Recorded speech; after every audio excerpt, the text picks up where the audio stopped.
Hi, I'm drinking King Julius today. I've had this last April for the first time ever, back in 2019, so well over a year ago, and it was very, very, very good. Liked it a lot. I did a video review for my hotel room after I got it. Waited in line a long time, but they've made it a bunch more now. It's not quite as hyped up, and also you don't have to go and wait in a 2 hour long line at Treehouse. You just order online and try to drive at a time when they won't have huge lines. So I only got one can of this batch, and it's all smeared on the bottom, so I don't know the exact date, but I'm pretty sure this is canned about 2.5 weeks ago. It was the end of June. And let's just do it, see if it's good. I had some of this on tap at the brewery like last winter or something, and I was not very impressed by it actually. I had a Julius mango next to it, and I like that a lot more, so hopefully this is a very good batch.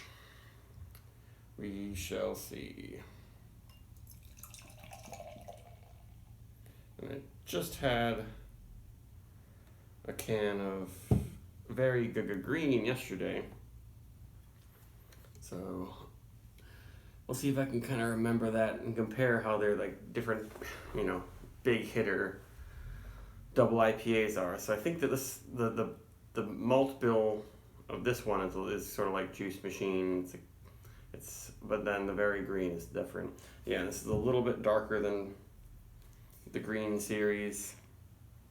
And apparently they use the malt bill for like very green in On the Fly, which I reviewed. It's a really good one. That one is also definitely paler than this one.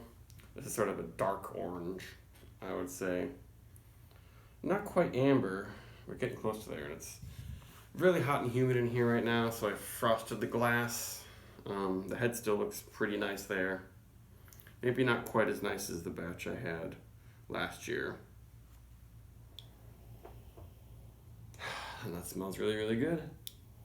The first time I had this, I had it this day after it was canned, and there was a big dank aroma, but that dissipated pretty quickly. And there wasn't much of a dank aroma here. This is just super rich creamsicle.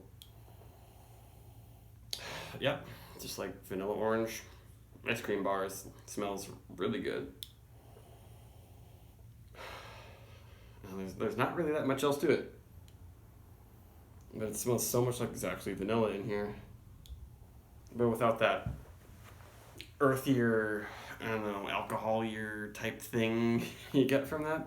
I don't know if that makes sense exactly. It smells like it's gonna be pretty sweet.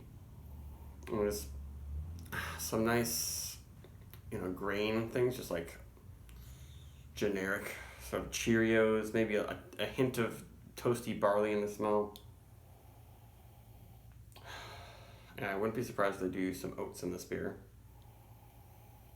But it smells fantastic. Their yeast strain is kind of helping bring some of that creaminess out, but it's not too strong. It's not smelling like too much like banana or something. It smells really good.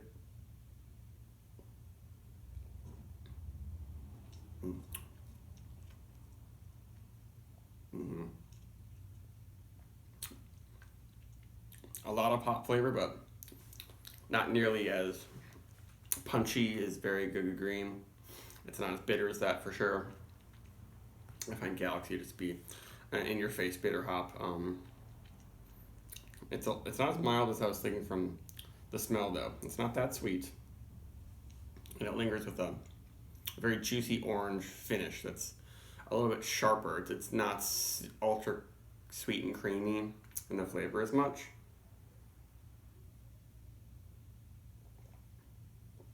The feel is pretty massive, but it's not as velvety as I remember the batch from last year.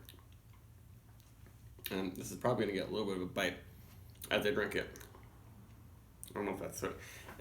Is it boozy? I'm not totally sure. It might be boozy. It might be just a little bit of astringency from all that haze, and a slight touch of not tartness, but just a little bit of a lower pH that actually helps to bring this literal juiciness. It almost makes your mouth water like you just had an orange juice cocktail.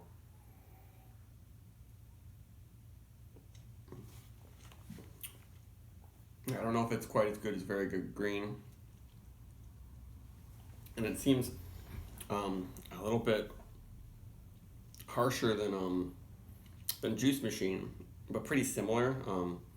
And I'm pretty sure this is either equally fresh or not as fresh as when I drank that Juice Machine. So it seems like there's definitely some kind of batch variation in these ones, but with Treehouse, I've never had any really totally off bad batches. They were like, one of their beers was like not hazy at all, like Trillium, basically. I'll just say it, leave it at that. But this doesn't seem as good as last year's, but better than the weird batch I had on tap. But a little bit astringent. Mm-hmm. And I'm wondering if I should have let it sit for a little bit longer, but after a few weeks, it's like nothing much is going to change. Once some of the more of the yeast has fallen, and you've lost a little bit of IBUs, and some of those raw hop flavors kind of fall out. Like literally a lot of hop oils, like myrcene and things, they're extremely volatile, so they will degrade and not be as noticeable in the beer, and other of the fruitier compounds might be more noticeable. That's a true thing. I used to kind of be skeptical of it, but now people are actually learning about what happens chemically with these New England IPAs.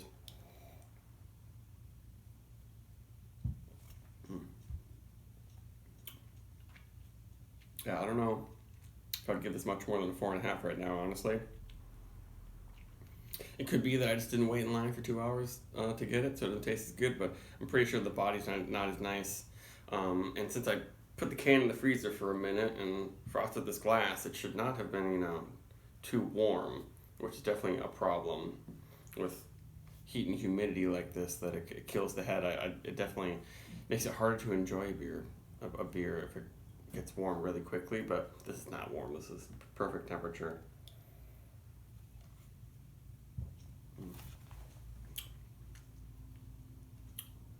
So yeah, right now, just a 4.5 for me.